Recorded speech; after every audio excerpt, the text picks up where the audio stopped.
اللہم صلی علی محمد وعلی آل محمد وبارک وسلم۔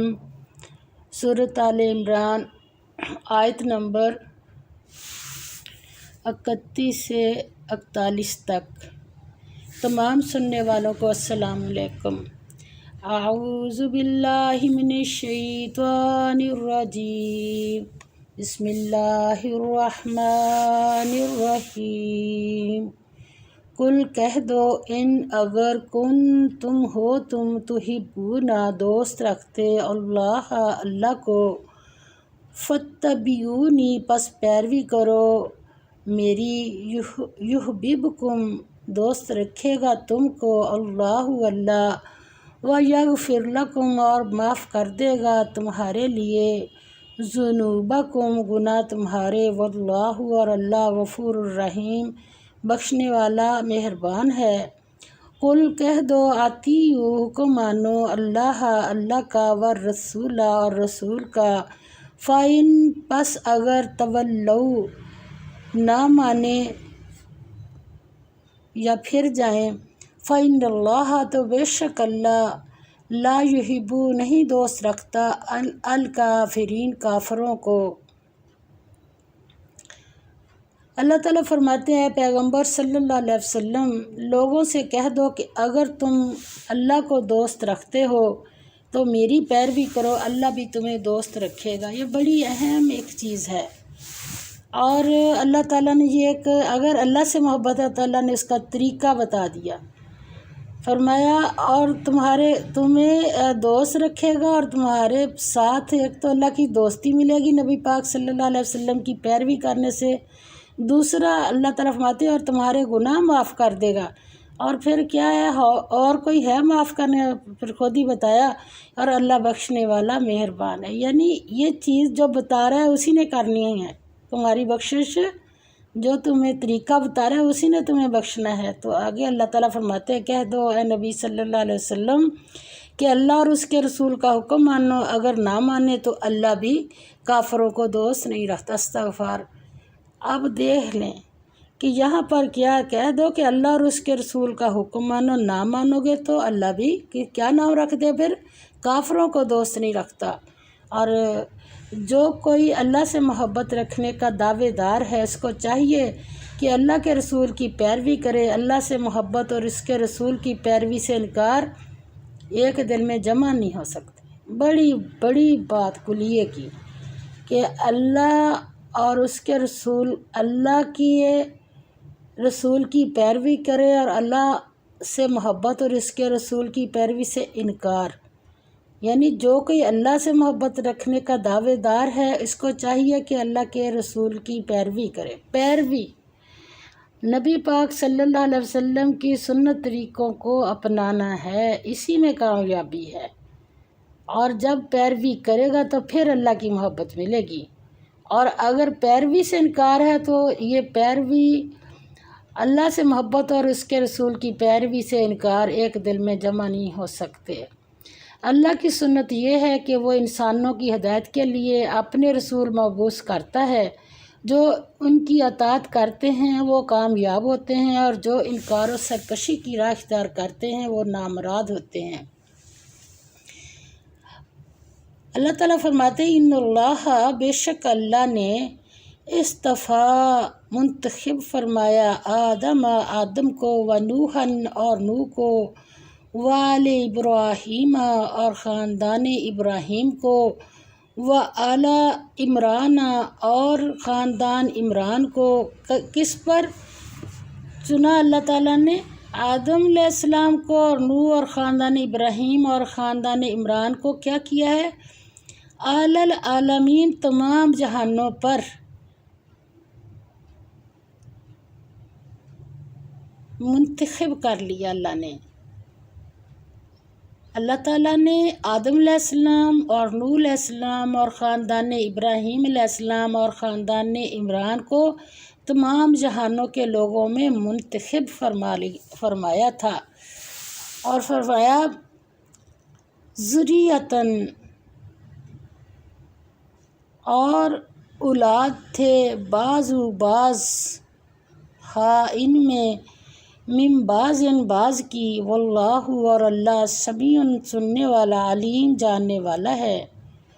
اذ قالت جب کہا امرأۃ بیوی نے عمران کی، ربی اے میرے پروردگار، انی میں نظر کرتی ہوں، لکا تیری، ماں جو فی بطنی میرے پیٹ میں ہے، محررن آزاد رکھوں گی، فتقبل پس قبول کر، منی مجھ سے، انکا بے شک تو، انتا تو ہی، السمیع سننے والا، العلیم جاننے والا ہے۔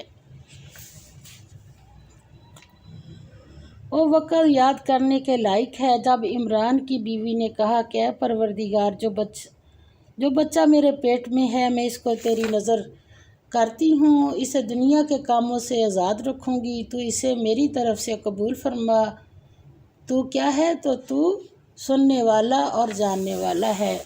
سنت الہی کے مطابق ہمیشہ ہر دور میں اس کے رسول مبعوث ہوتے رہے، اور ہر دور میں اطاعت و انکار کرنے والوں کو ہمیشہ ایک ہی طرح کے نتائج پیش آئے۔ اسی طرح یہاں سے آگے اللہ کے رسولوں میں سے حضرت یحییٰ اور حضرت مسیح کی پیدائش اور دعوت کا تذکرہ، اور حضرت مریم کی پیدائش کا ذکر ہے۔ اب وہ وقت یاد کرنے کے لائق ہے جب عمران کی بیوی نے کہا کہ اے پروردگار، جو بچہ میرے پیٹ میں ہے میں اس کو تیری نظر کرتی ہوں، اسے دنیا کے کاموں سے آزاد رکھوں گی، تو اسے میری طرف سے قبول فرما، تو سننے والا اور جاننے والا ہے۔ آگے فرمایا کہ فلما پھر جب وضعت اس نے جنا، وضعتھا اس نے جنا اسے، قالت کہنے لگی، ربی اے میرے پروردگار، انی میں نے وضعتھا جنا ہے اسے، انثیٰ لڑکی، واللہ اور اللہ عالم خوب جانتا تھا، بما جو کچھ، وضعت اس نے جنا، ولیس اور نہیں ہوتا، الذکر لڑکا، کل انثیٰ مانند لڑکی کے، وانی اور بے شک میں نے سمیتھا نام رکھا اس کا، مریم، وانی اور بے شک میں اعیذ پناہ میں دیتی ہوں، ہاں اس کو، بیکا تیری، وذریتہا اور اولاد کو اس کی، من شیطان سے، الرجیم مردود، فتقبلہا پس قبول کیا اس کو، ربی پروردگار نے اس کے، بقبول ساتھ قبول کے، حسن اچھے، وانبتہا اور پروان چڑھایا یا پرورش کی، انبتہا اور پروان چڑھایا یا پرورش کی اس کی، نباتاً پرورش، حسناً اچھی طرح، وکفلاہا اور سرپرست بنایا اس کا، زکریا کو، کلما جب کبھی، داخل ہوتا، علیہا پاس اس کے، زکریا، محراب یا عبادت گاہ میں، وجدا پاتا، عندہا پاس اس کے، رزقاً کچھ کھانا، قالا پوچھنے لگے، یا مریم اے مریم، انا کہاں سے آتا ہے، لکا تیرے پاس، ھذا یہ، قالت وہ بولی، ہوا وہ، من عند اللہ اللہ کے پاس سے، ان اللہ بے شک اللہ، یرزق رزق دیتا ہے، من یشاء جس کو چاہتا ہے، بغیر حساب بغیر حساب کے۔ یعنی حضرت مریم کا ذکر جب آیا ہے تو کیا ہے، فرمایا جب ان کے کہنے لگی، پہلے جب منت مانی ہے ماں نے، کہنے لگی، وہ وقت یاد کرنے کے لائق ہے جب عمران کی بیوی نے کہا کہ اے پروردگار، جو بچہ میرے پیٹ میں ہے میں اس کو تیری نظر کرتی ہوں، اسے دنیا کے کاموں سے آزاد رکھوں گی، تو اسے میری طرف سے قبول فرما، تو سننے والا اور جاننے والا ہے۔ جب ان کے ہاں بچہ پیدا ہوا اور جو کچھ ان کے ہاں پیدا ہوا تھا، اللہ کو خوب معلوم تھا، تو کہنے لگی پروردگار میرے تو لڑکی پیدا ہوئی ہے، اور نظر کے لیے لڑکا موزوں تھا کہ وہ لڑکی کی طرح ناتواں نہیں ہوتا، اور میں نے اس کا نام مریم رکھا ہے، اور میں اس کو اور اس کی اولاد کو شیطان مردود سے تیری پناہ میں دیتی ہوں۔ یہ ہے ماں جب بچے کی ولادت ہوتی ہے، جو بھی ماں جب بچہ اس کے پیدا ہو تو یہ دعا وہ اگر مانگ سکے تو ضرور مانگ لے، جو بچہ ہو رہا ہے اسے بھی اور اس کی آگے آنے والی نسلوں کو بھی، اللہ تیری پناہ میں دیتی ہوں، پناہ میں دیتی ہوں۔ تو پروردگار نے اسے پسندیدگی کے ساتھ قبول فرمایا اور اسے اچھی طرح پرورش کیا اور زکریا کا متکفل بنایا۔ زکریا جب بھی عبادت گاہ میں اس کے پاس جاتے تو اس کے پاس کھانا پاتے۔ یہ کیفیت دیکھ کر ایک دن مریم سے پوچھنے لگے، مریم یہ کھانا تمہارے پاس کہاں سے آتا ہے؟ اتنی مانوسی اپنے اللہ کے ساتھ کیا کوئی دیر لگائی؟ کیا کہنے لگی؟ وہ بولی کہ اللہ کے ہاں سے آتا ہے، بے شک اللہ جسے چاہتا ہے بے شمار رزق دیتا ہے۔ اور حضرت مریم کا بچپنے میں ہی حضرت زکریا کی نگرانی میں ہیکل کے سپرد ہونا اور پرورش پانا، اور کم عمری میں ہی زہد اور خدا پر توکل کرنا، یعنی اتنا توکل تھا کہ اللہ کے ہاں سے آتا ہے۔ ہنالکا اسی وقت دعا کی زکریا نے ربہ پروردگار اپنے سے، قولا کہا ربی اے پروردگار، حبلی عطا فرما میرے لیے، من لدنکا اپنے پاس سے، ذریۃً اولاد، طیبۃً صالحہ، اور اب بھی جن کی اولاد نہیں ہے ان کو دیکھیں بڑھاپے میں اللہ نے دی ہے۔ ہم لوگ بڑی باتیں بنا لیتے ہیں، جی یہ ہے وہ ہے، نا امید نہیں ہونا۔ اب کیا دعا کیا ہے؟ ربی حبلی من لدنکا ذریۃً طیبۃً، یہ دعا ہے حضرت زکریا کی۔ اور دیکھ لیں آگے ہوا کیا، انکا بے شک تو سمیع سننے والا، الدعائی دعا کو۔ کتنی دیر لگی؟ پس نادتہ آواز دی اس کو، الملائکۃ فرشتوں نے، وہو اور وہ قائم کھڑے، یصلی نماز پڑھ رہے تھے، فی المحراب عبادت گاہ میں، ان اللہ کہ اللہ یبشرک بشارت دیتا ہے تجھے، بیحییٰ ساتھ یحییٰ کے، مصدقاً تصدیق کرنے والا، بکلمۃ ایک کلمہ کی، من اللہ اللہ سے، و سیداً اور سردار، و حصوراً اور ضبط نفس کرنے والا، عورتوں سے رغبت نہ رکھنے والا، پاک باز، و نبیاً اور پیغمبر، من الصالحین نیکوکاروں میں۔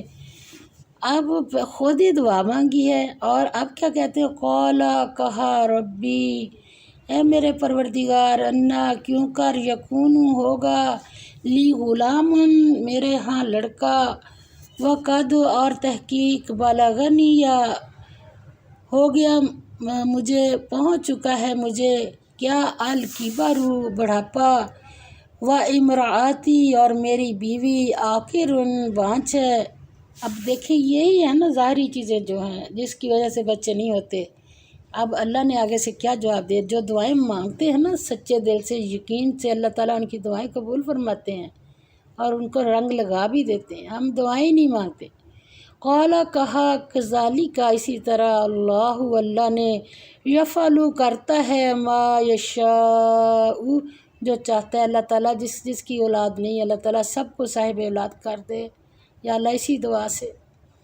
قولا کہا ربی اے پروردگار، اجعل مقرر فرما، لی میرے لیے، آیتاً کوئی نشانی، قولا کہا آیت نشانی، آیتو کا نشانی تیری، اللہ یہ کہ نہیں تکلم بات کر سکے گا، الناسی لوگوں سے، ثلاثتا 3 ایام دن تک الا مگر رمضان اشارے سے اذکروا اور یاد کر ربک کا پروردگار اپنے کو کثیرن کثرت سے وسبی اور تسبیح کر بالعشی شام والابکار اور صبح۔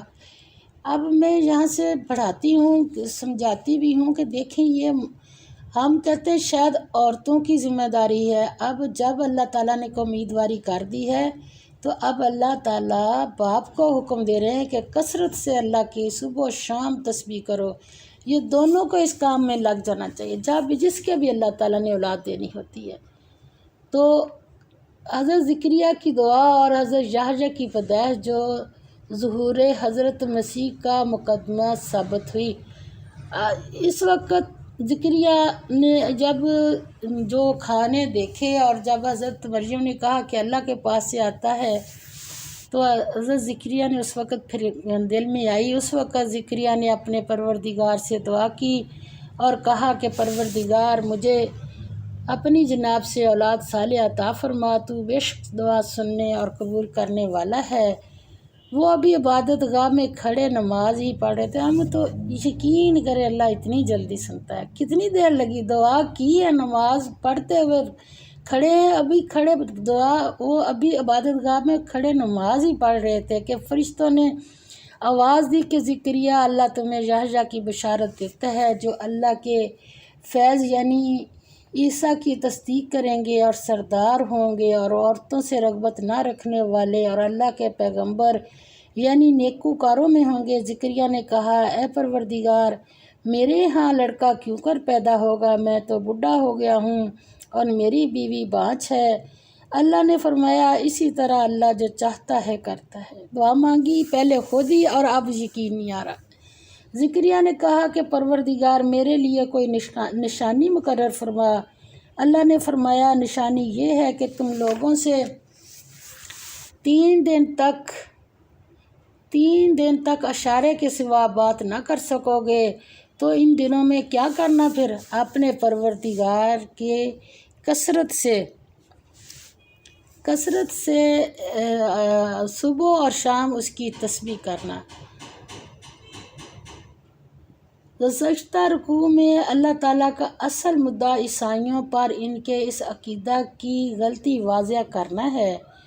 وہ حضرت مسیح علیہ السلام کو خدا کا بیٹا اور اعلیٰ سمجھتے ہیں۔ اس کی ابتدا حضرت یحییٰ کی ولادت سے کی جو معجزانہ طور پر ہوئی تھی، اور پھر اسی طرح حضرت مسیح کی ولادت بھی معجزانہ طریقہ سے ہوئی جس کا آئندہ ذکر آئے گا۔ اللہ تعالیٰ ہمیں صحیح پڑھ کر صحیح عمل کرنے کی توفیق عطا فرما دے، اور جو اللہ تعالیٰ ہمیں سمجھانا چاہتا ہے اس کی ہمیں اچھی طرح سے سمجھ آ جائے۔ وآخر دعوانا الحمد للہ رب العالمین۔